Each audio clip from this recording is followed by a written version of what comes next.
Bon, mon nom c'est François Gillard, je suis responsable du nouveau programme du baccalauréat en fait en arts et sciences d'animation de l'Université Laval. C'est un nouveau programme, ça vient d'être accepté par la ministre là, il n'y a pas très longtemps, donc on va faire une annonce officielle. Ça commence à être pas mal officiel tranquillement, là, mais c'est ça. En fait, c'est le seul programme qu'on a au Québec qui est spécifiquement lié à l'animation 2D, 3D avec, je dirais, comme colonne vertébrale, c'est la 3D qui fait le cœur du programme.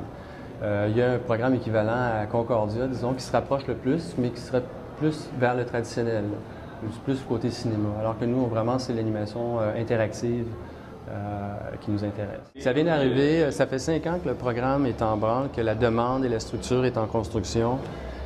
Mais ça fait 2 semaines peut-être qu'on a l'accord de la ministre officielle. Donc c'est vraiment passé au travers tous les systèmes, les ministres et tout. Il n'y a pas une autre université qui va arriver avec un programme équivalent demain matin parce que c'est restreint ces choses-là, on ne peut pas avoir de miroir. Là. Il y a une formation de la main-d'œuvre de l'image 2D, 3D, disons, au niveau du DEC, au niveau du cégep.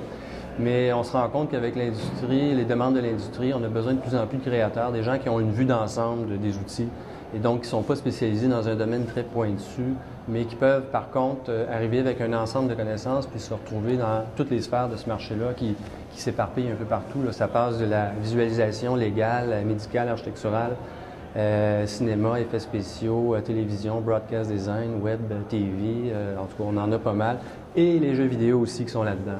Donc on n'est pas à la remorque du milieu du jeu vidéo par exemple, ça nous obligerait là, à suivre des formations très très techniques, très précises, et ça c'est ce que le cégep va faire.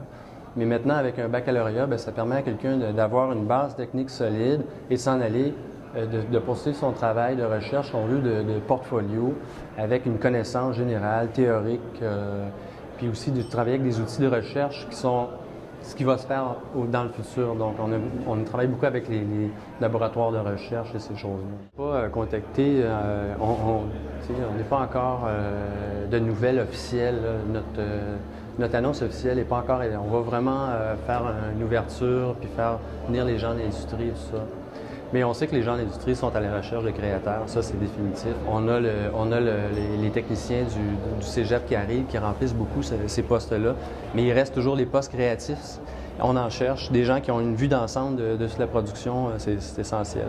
On a une très bonne réponse du milieu de l'industrie et du milieu aussi de tous les intervenants des collèges autour là, qui s'intéressent à cette formation-là. C'est très... il y en a beaucoup. Il y a beaucoup de monde qui travaille autour de ça. Puis non, on est très content de l'intérêt qu'on a. Et je pense en septembre, on va contingenter le programme à 25 étudiants. Parce qu'on sait qu'on est vraiment à la dernière minute aussi. Là. On a eu la nouvelle de l'ouverture très récemment. Mais on va demander, on monte à 50. La contingence. Bon, je n'ai pas ma petite carte, là, mais on a 4 axes précis. On a 4 axes qui déterminent l'ensemble. On a, si on veut, le côté théorique, l'histoire, les fondements de l'animation, qui est bien important, qu'on le survole. Donc, bien comprendre ce qui s'est fait avant et ce qui va se faire bien dans le futur. Il y a l'axe scénarisation, donc conception, scénarisation aussi. Tout le côté édition de texte littéraire, si on veut. Qu'est-ce qui se passe et non pas juste produire, mais aussi qu'est-ce qui va se passer dans cette production-là. Il y a le côté langage et technique, l'axe langage et technique. Donc vraiment, là, on parle des outils, la 3D, comment tous ces outils-là fonctionnent ensemble. Puis le dernier axe, c'est l'axe projet intégration, si on veut. Donc la possibilité à l'étudiant de développer des projets qui lui sont propres, selon l'expertise qui va s'être développée et la direction aussi qu'il va avoir décidé de prendre. Donc, au terme de ces 3 ans, la 3e année, c'est des cours qui sont ouverts et que les étudiants peuvent aller chercher des cours optionnels dans des autres programmes, en informatique, en littérature, en cinéma. C'est un des seuls programmes qui te permet d'avoir un grade universitaire. Hein, parce que quand tu regardes, il y a une prolifération de certificats en animation 3D, par exemple, qu'on appelle les certificats popcorn. Et ça ne vous donne pas un grade universitaire, ça. Avec un bac de 90 crédits, vous avez la possibilité de faire une maîtrise, éventuellement faire un doctorat. Là. On développe l'idée de faire une maîtrise spécifiquement en animation 2D, 3D, mais par contre, quelqu'un pourrait faire une maîtrise par exemple en cinéma, en littérature, en scénarisation interactive, spécialiser son domaine.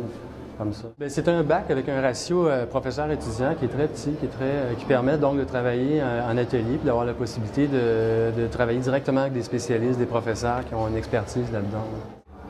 Les professeurs, ce programme-là est à l'intérieur de l'École des arts visuels dans la faculté d'architecture, d'aménagement et d'arts visuels. Donc, on a déjà un ensemble de professeurs, une expertise exceptionnelle, comme par exemple le dessin anatomique, on a des experts là-dedans. Et on a 2 postes actuellement d'ouverts de professeurs justement pour ce programme-là, dont un théoricien des médias studies, si on veut, ou tout le côté ludologique des jeux. On sait bien que le jeu vidéo est un gros morceau de ce milieu-là. Et ensuite, on a aussi un autre poste qui est ouvert pour quelqu'un de plus technique, si on veut, pour le côté temps réel, interactif, là, en utilisant les moteurs de jeu, programmation Java, ces choses-là.